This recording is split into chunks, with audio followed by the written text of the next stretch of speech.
Good afternoon, Marcel. Yes, the President expounding on that dream speech that he copped quite a lot of flack about yesterday, but I'm not going to talk too much about it. With me, I have the DA leader, Mmusi Maimane. Mmusi, the President was mocked for his dream speech. Did he give those details this afternoon you were looking for? Look, I thought the President went out and repeated more of the same. The great difficulty that South Africa faces at the moment is, whilst we all agree that we are in a crisis, 10 million South Africans don't work, we need to make tough decisions.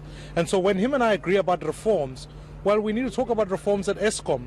He simply spoke about throwing more money at it. When we talk about reforms at SAA, we can throw more money at it, but actually modern states are not owning airlines. In fact, they find other partners to come on board.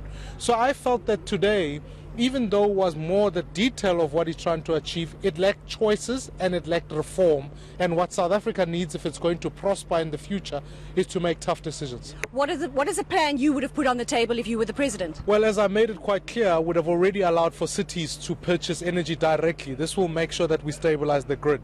I would have gone ahead and, rather than spending money on SAA, spent it on fixing the current trains that we have for PRASA. I would have reformed education by introducing charter schools so that there's a partnership between public and private sector. I would have given policing to provinces so that actually we're much more effective at fighting rural safety and ensuring that actually cities have the competence to fight.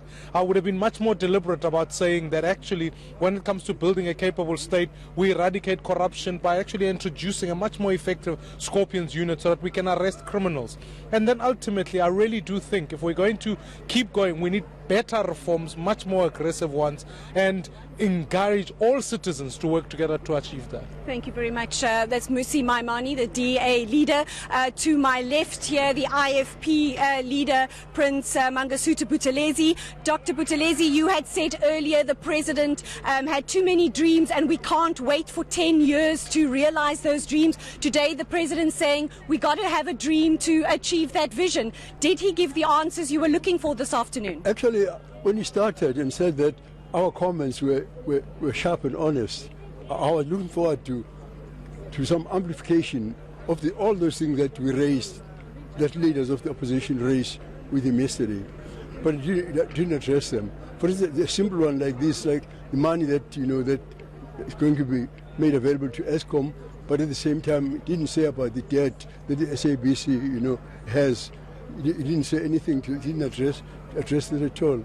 So I would say that I was not more educated, than I was when he actually delivered his SONA speech. As the IFP, what plan would you have want to see the President put on the table? Well, actually, I mentioned the issue of the, I'm a federalist, and I believe that, local government is not properly financed, which he admitted. I even congratulated him, remember, about it. But he said nothing about that. I would start there, where the people suffer, where the poorest of the poor suffer, at local government, where people actually can do things if they are assisted by government. Do you still think this vision, this dream that the President said we must have if we're going to build a better South Africa, is it still too much pie in the sky? Well, to me, I would describe it almost, it sounded like pie in the sky, because he admitted actually today, because he said that we were talking about the South Africa that we would want to have.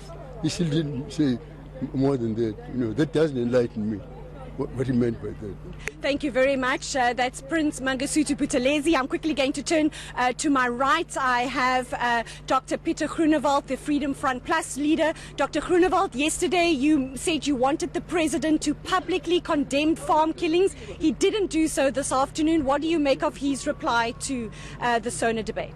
Well, his reply is a quite clear message. He's not interested in the farmers of South Africa. He didn't respond to that.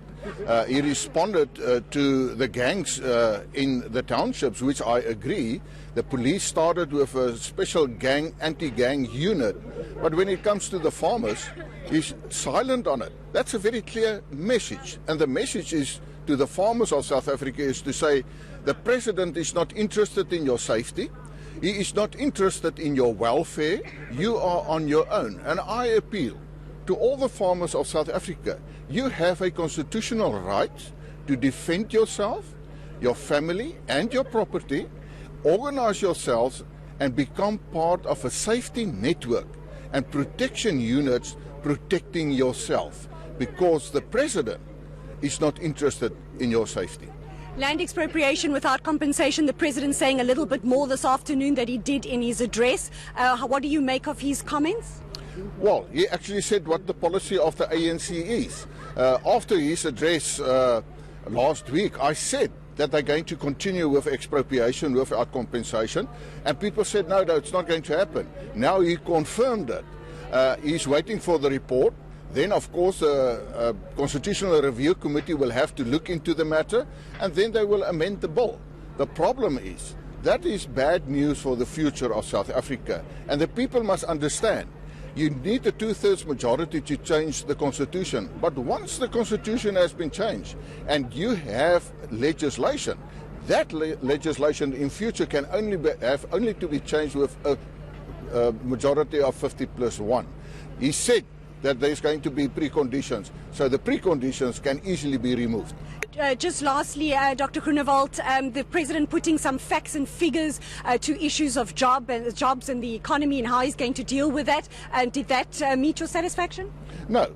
The fact of the matter is we hear about certain figures, certain investments. You know, you can have a company, you can invest millions in that company, but that can also mean that you're going to reduce your employees of the company.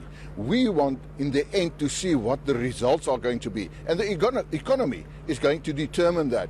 I'm not optimistic. In fact, I said that he's a prisoner of the ANC. He is still one, and in the end, for the ANC, it's just business as usual. Thank you very much, Dr. Groenewald.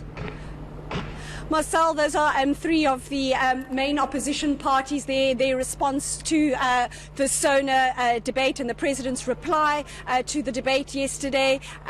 Back to you. Thanks so much, Lindsay Dendlinger, bringing us reaction swift and fast from outside Parliament following President Cyril Ramaphosa's speech in Parliament this afternoon.